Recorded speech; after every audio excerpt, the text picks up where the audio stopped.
안녕하세요. 화상관제인 홍현필 변호사입니다. 이번에 이제 고의 부인권의 개별적 성립 요건을 보겠습니다.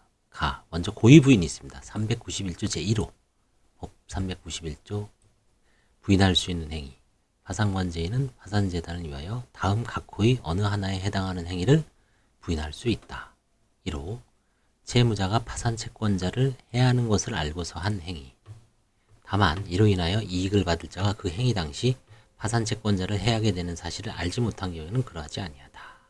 의 채무자가 파산채권자를 해한다는 사실을 알면서 하는 행위에 대하여 부인하는 것을 고의 부인이라고 합니다. 채무자의 사해이사를 요건으로 하는 부인으로서 민법상의 사행위 취소 청구권과 맞죠. 사행위 취소 청구가 실질적으로 같다. 고의 부인의 성립 요건은 1. 객관적 요건으로 파산채권자를 해하는 채무자의 행위, 유해성, 사행위가 있어야 되고요. 두 번째, 주관적 요건으로 채무자가 행위 당시 그 행위에 의하여 파산채권자를 해야 한다는 사실을 알고 있어야 한다. 사해 의사가 있어야 됩니다. 객관적으로는 사해 행위가 있어야 되고 채무자의 행위가 있어야 되고 그 채권자를 해야 한다는 사실을 사해 의사가 있어야 됩니다. 사해 행위와 사해 의사에 대한 증명책은 파산관제인이 부담한다. 이 사회이사가 이제 생각나는데 요즘 왜 이상한 변호사 우영우 있죠. 그 드라마를 한번 보십시오. 그 드라마에 이제 뭐가 나오냐면 그 할머니가 할아버지를 이제 때리는 장면이 나오죠. 치매. 그래서 이제 검찰에서 상해죄로 기소를 합니다. 상해죄로 기소를 하니까 살인 미수로 기소를 합니다. 우영우 변호사는 상해죄다. 근데 중간에 죽죠. 그럼 상해치사다. 결국 이제 무죄를 다투죠. 무죄. 그때 이제 그 우영우 변호사가 그러죠. 범죄는 의사가 중요하다. 그렇죠? 의사가 중요하다. 이게 상해치사, 폭행치사, 살인 미수, 그 다음에 뭐 과실치상 이 5개가 성립합니다. 똑같은. 마찬가지입니다. 이 고의 부인에서도 가장 중요한 게 행위는 대부분 뭐 변제 행위, 행위는 대부분 있죠. 변제 행위, 뭐 근저당권 설정 행위, 외관상 행위는 다 사행위가 성립을 하죠. 다만 그때 내심의 의사가 사회 채권자를 해야 한다는 사실을 알고 있어야 됩니다. 사회 의사가 있어야 되는데 채무자들은 이걸 부인하죠. 저는 그때 사회 의사는 없었습니다. 채권자를 해야 한다는 의사는 없었습니다. 라고 부인하는데 과연 이 사회의사를 어떻게 추단할 것이냐. 그게 이제 관건이죠. 사행위와 사회의사에 대한 증명책임은 파산관제인이 부담한다. 그죠? 파산관제인이 증명책임은 파산관제인이 있습니다. 자, 그럼 고의부리 객관적 요건을 보겠습니다. 파산 채권자를 해야 하는 행위란 채권자의 공동담보가 되는 채무자 일반 재산을 감소시킨다는 의미입니다. 여기에는 채무자의 일반 재산의 절대적 감소를 초래하는 사행위 외에 채권자 간의 평등을 저해하는 편파행위도 포함됩니다.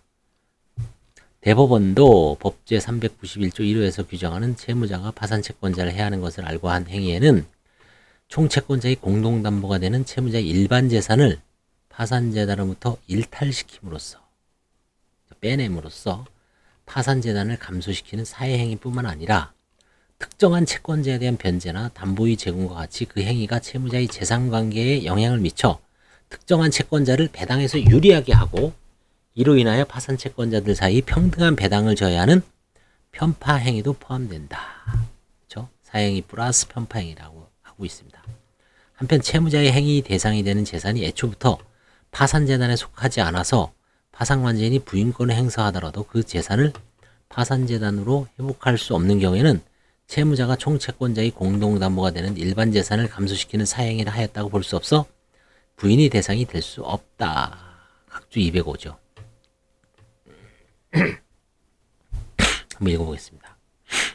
퇴직보험에 따라 발생하는 보험금 청구권 등은 파산재단에 속하는 재산이 아니므로 파산 전 회사가 피보험자의 퇴직금 중간정산에 동의한 행위는 총채권자의 공동담보가 되는 일반 재산을 절대적으로 감소시키는 행위라고 할 수 없어 부인권이 대상이 될 수 없다라고 판결했습니다.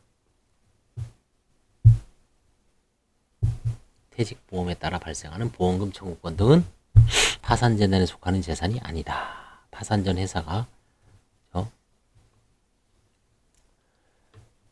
한편 채무자의 행위 대상이 되는 재산이 애초부터 이거 했죠. 애초부터 파산재단에 속하지 않아서 관제인이 부인권 행사라도 그 재산을 파산재단으로 회복할 수 없는 경우에는 부인의 대상이 될 수 없다. 또한 채무자가 지급불능 상태에서 특정 채권자의 한 변제 등 채무 소멸에 관한 행위가 새로운 물품 공급이나 영무 제공 등과 동시에 교환적으로 행하였고 채무자가 받은 급부의 가액과 당해 행위에 의해 소멸한 채무액 사이에 합리적인 균형을 인정할 수 있는 경우 그 채무 소멸 행위는 파산 채권자의 행위를 볼 수 없어 부인의 대상이 되지 않는다.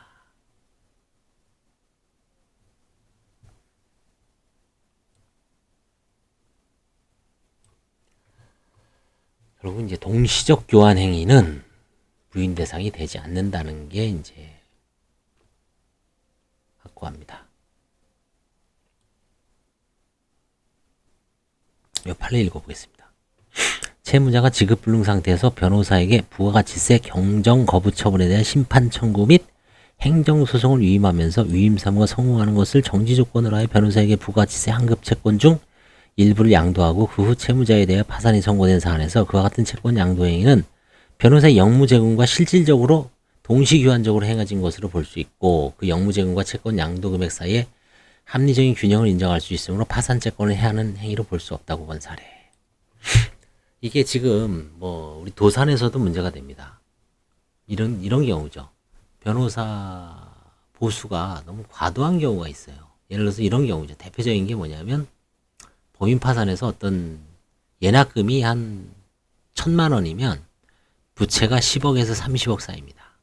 5억까지는 500, 5억에서 10억이면 700, 10억에서 30억이면 1000입니다.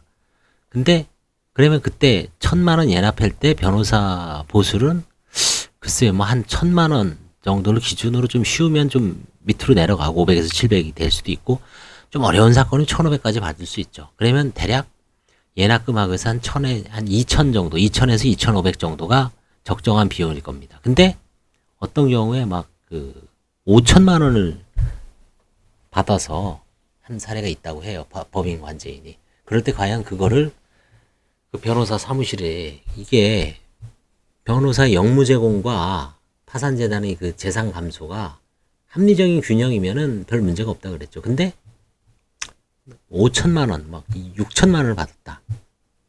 그런 경우에는 부인 대상이 될 수가 있습니다. 그런 경우. 대표적인 게 이제 그 변호사 개인에서도 마찬가지예요. 뭐 수임료가 한 300에서 500 정도 되는데 뭐 800에서 1000을 받았다.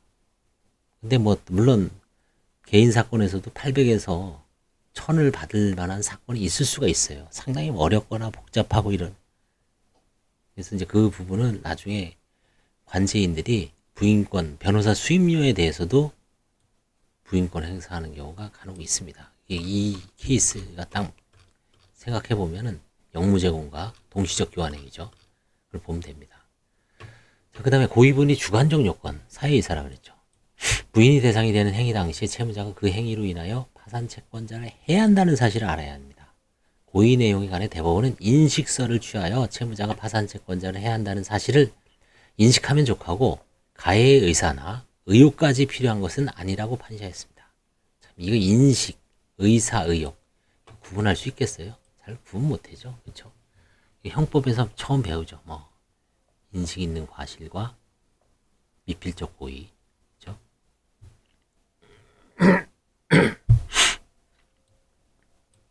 채무자 본인이 아니라 대리인의 행위를 한 경우 대리인을 기준으로 고의 여부를 판단한다.